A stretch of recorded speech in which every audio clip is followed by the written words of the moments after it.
When you make a mistake, you should take a moment to look inward and reflect. From there, you can make the necessary changes so that not only do you learn from the experience, but you come away as an overall better person. However, if you're Mr. Blunderful Paul Orndorff, you can just simply say screw that and blame everybody else. Thanks for tuning in to another special episode of Tyler Vance Rants. I am your host, Tyler Vance himself, and you are not. It's August 16th, 1985. On last week's TNT special, Delivery Jones shared his son's cancer story. Captain Loser Albano's uncivilized behavior caused him to bicker with luscious Johnny Valiant, and Roddy Piper took chunks out of Mr. Blunderful Paul Orndorff's family tree. And as we're about to see, Orndorff did not take Hot Rod's words very well. This is Gene Okerlund. My sources tell me, located in here is the base camp of Corporal Kirchner. We're going to see if we can find him. This is the training ground for Corporal Kirchner. He served with the 82nd Airborne. Are you still with us? Oh, Corporal Kirchner. I found him. Come on. I spent 2 months out here by myself, and all of a sudden, you show up, and you follow me all over the place. You got to be a determined man, Mean Gene. What's the story? I understand. The gun goes, and on come the boots and the tights. That's right. This is the last time I'm ever going to be using this weapon. What I'm going to be using is right here, my own 2 hands, for hand-to-hand combat in the squared circle. My head is ready. Physically and mentally, Mean Gene, I am ready. Are you ready? Yes, Corporal? sir. Are you ready, yes, Corporal? Sir. Corporal Kirchner is so hard to find that a guy like Mean Gene Okerlund can simply take 5 steps in one direction and suddenly there he is. Until I see this GI schmuck put all of this training to use inside the squared circle, I'm not impressed. Both Vince McMahon and Lord Awful Alfred Hayes once again host this week's TNT, and they immediately bring out their first guest, the New Zealand Nightmare Tony Garea, who just so happens to be from, you guessed it, New Zealand, where the sheep outnumber the people. Pathetic. Assert some dominance, you dumb Kiwis. Garea himself just recently returned after visiting his home island, so McMahon questions him on what kind of sports the Kiwi was involved in as a youth prior to getting into pro wrestling.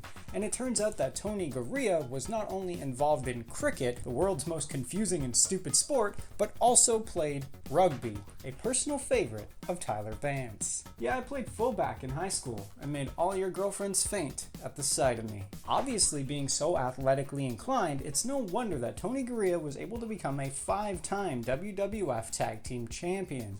But once again, Vince McMahon perpetuates the myth that Garea is the only wrestler in history to achieve that goal. As I've stated before, that's just simply not true, as in the National Wrestling Alliance, Ricky the Dragon Steamboat has also been a 5-time World Tag Team Champion alongside Jay Youngblood. As always, you should take everything that Vince McMahon says with a pinch of salt, or just do as I do and assume everything that comes out of that goof's mouth is a damn lie. Mr. Blunderful Paul Orndorff is the next guest on TNT, and it turns out that Orndorff thinks that the changes he's made in his life and attitude towards others have put him in a position where he's never felt better, despite constantly being hounded for the $25,000 bounty that's on his head. The dummy suffered 2 broken fingers during this whole ordeal, yet somehow still says that he's standing proud and tall. I don't care what I have to do. Just bring them on. Many people would sell their mothers down the river at a chance at $25,000, myself included. But the thing that makes this bounty so dangerous towards Paul Orndorff is the fact that his opponents don't necessarily have to beat Mr. Blunderful in the ring to claim it. All they have to do is take him out. You might remember that this whole ordeal started all the way back in March at WrestleMania, where Mr. Blunderful fumbled the ball so hard his partners Cowboy Bob Orton and Roddy Piper cut away the abscess that is Paul Orndorff so that it didn't affect them too. It wasn't my fault. Nothing that went on was my fault. It wasn't Orton nor Piper that was holding WWF Champion Hulk Hogan, and neither was it the Cowboy or Hot Rod that got pinned. So it was definitely your fault, scrub. You're just like everyone else. Absolutely no accountability for your own idiotic actions. Shut up, because apparently you're too stupid to talk. The Hart Foundation, Bret the Hitman Hart, Jim the Anvil Neidhart, and the Mouth of the South Jimmy Hart arrive to scrub the failure of Mr. Blunderful Paul Orndorff away from the TNT set. And conspicuous by his absence is Lord Awful Alfred Hayes, who's run away in fear of what Jimmy Hart might do to him now that the mangy Junkyard dog is nowhere near to bail out that British buffoon. Pfft, coward. Vince McMahon starts the interview off on a sour note, referring to Jimmy Hart's usage of his megaphone ringside as annoying, while stating that it provides the Hart Foundation with an unfair advantage. Are you sure you want to open that can of worms, McMahon? Okay, just remember, you asked for this. Vince McMahon, you are one of the most annoying people that I've ever had the misfortune of hearing and laying my eyes upon. And talk about unfair advantages, you are the son of an actually respectable person in the form of Vincent J. McMahon.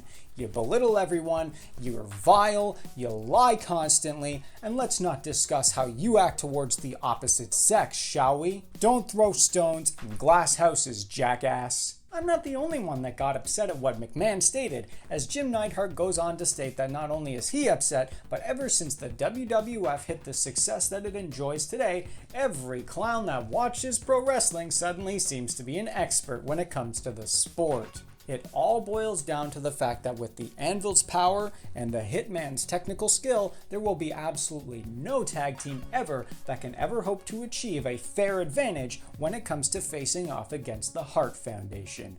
Period. Paul Roma goes head-to-head with Terry Funk in singles action next, and Funk immediately slaps Roma to start things off, but soon receives 2 slaps from his opponent in response.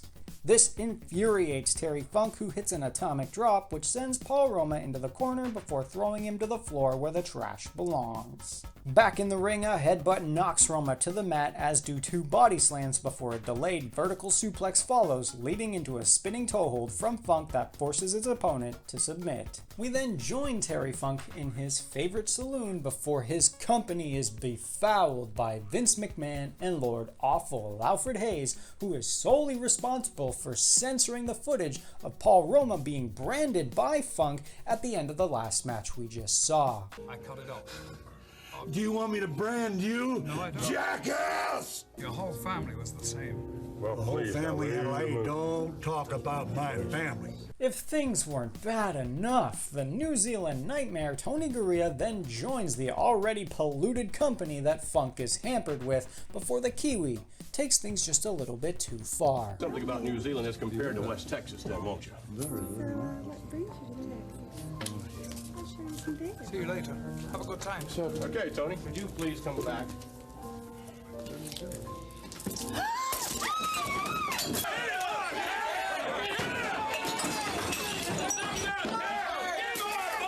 That brings us to the end of this special episode of Tyler Vance Rants. The New Zealand Nightmare Tony Garea revealed how he got his start in athletics as a youth in New Zealand. Mr. Blunderful Paul Orndorff was adamant that all of the misfortune he's faced since WrestleMania has been everybody else's fault but his own. And Vince McMahon yet again set fire to the book of journalistic integrity by falsely claiming that the Hart Foundation employs an unfair advantage against their opponents, since the Mouth of the South Jimmy Hart uses a megaphone to shout instructions to his men before outright calling the trio annoying. Mr. Blunderful Paul Orndorff and Vince McMahon both have a couple of things in common. Not only are they both absent between the ears, but neither man has ever looked in the mirror and thought, hey, I might be the cause of my own problems. Could you imagine what the World Wrestling Federation would be like if they did? We can only dream. Thanks for tuning in to another special episode of Tyler Vance Rants. Don't dream it, be it by hitting the bell, liking the video, and subscribing so you're always notified of when a new episode is released. And you can also follow me on social media, where it is 1985 and pro wrestling all over again. That's all for now. So long. That brings us to the end of this special episode.